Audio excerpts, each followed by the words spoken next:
So that's yeah. Okay. Yeah. We have a caller, Cannon. Let me bring in the caller and then hold on to your thought, okay? Okay. All right. We have a caller. Welcome. His name is JT. You with us, JT? How you guys doing? Yeah. Hi. Hey. I like to talk about a few things. The first thing I would like to talk about, I don't think that men are scared to get married.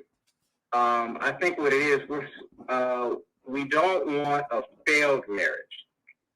And the reason why we don't want a failed marriage is because, number one, it's a reflection on us as a man. Number two, the blowback from family court and all the other things, and I don't want to go all into it because it gets a little deep, but the blowback from family court usually tends to lead a little bit more towards women, and it's a little bit unfair to us.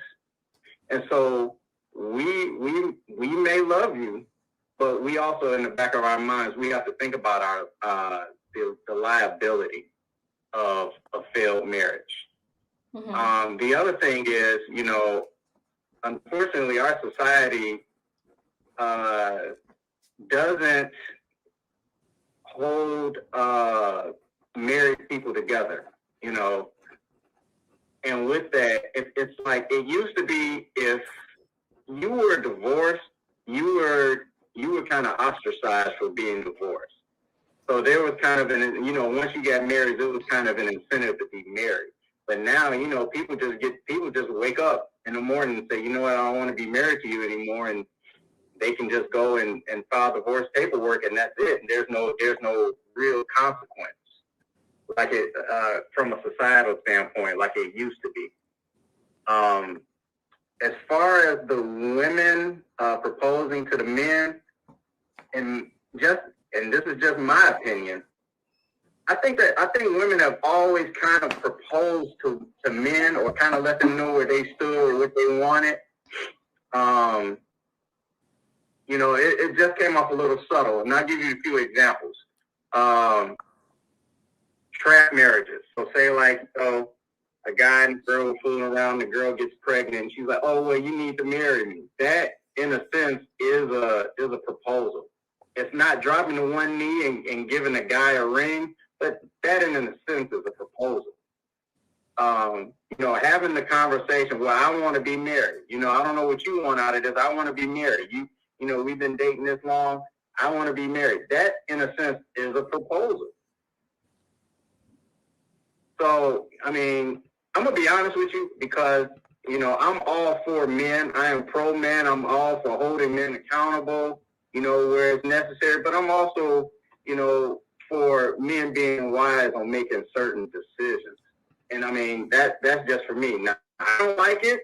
I don't like the idea of a woman coming to me and getting down on one knee and handing me a ring. If the girl did try it, what my answer is going to be. My answer is going to be no. But unfortunately, I see this is the way society is going, and society never moves backwards. It always progresses forward. You just have to consider how you're going to move when society moves forward. Okay. Do you all have any questions for JT? Yeah. Question. I was just curious about. I was just curious about the liabilities in court. Like the what type of liabilities are you talking about? Oh, okay. So, and well, you know what? I'm just gonna put it out there. Let's take the typical marriage that's failing. You get married to a woman, you guys have kids, marriage doesn't work out, so now you go to the courts. You typically don't have access to your child. I'll give you another example. And this is a real life example. I had a friend whose wife cheated on him, became pregnant by the guy she was cheating with. While they were filing for divorce, his lawyer told him that he was going to have to file a special motion because typically judges consider a child, when a mother is pregnant, they consider that child the child of the marriage, even though it doesn't belong to the husband. So that's another thing that a man really needs that a man considers.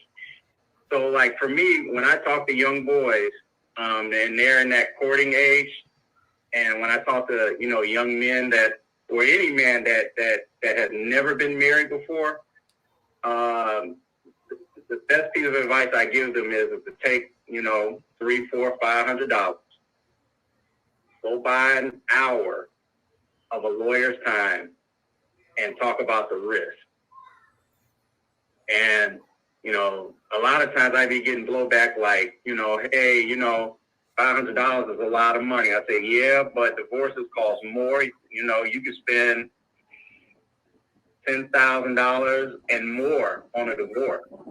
So these are all things that need to be considered, because like when you look at new society, they don't never talk about that. When you go to the church, they don't talk about the bad side. The church is always going to be pro-marriage, and rightfully so.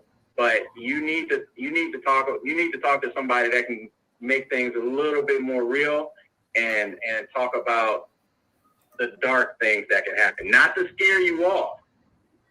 This is not a scare tactic. This is not like what that old show they used to have for bad kids, Scared Straight, where they used to take them to prison. Right. This is not that.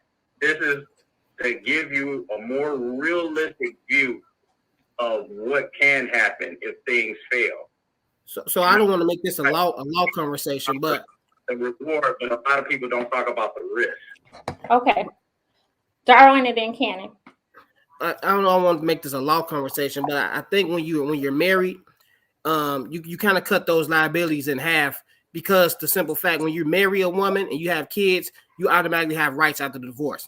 Now, if you're single, you have a kid with a woman, you're not married. Now you have to establish paternity. You have to do all these things. You have to go. You have to actually go and get your rights now. But when you're married with a woman and you get a divorce, that's all settled at that one time. Like them your kids, like you said. Even if it's not your kid, even if she cheated, that's your kid. And so I don't know the waiting to see your kid after the divorce. Maybe it's some special cases that might happen. But typically, that's all handled in court. When you get divorced, you don't have to establish paternity. You don't have to go and get your fatherly rights. When you married that woman and you have kids, your fatherly rights is automatically attached to that. Yeah.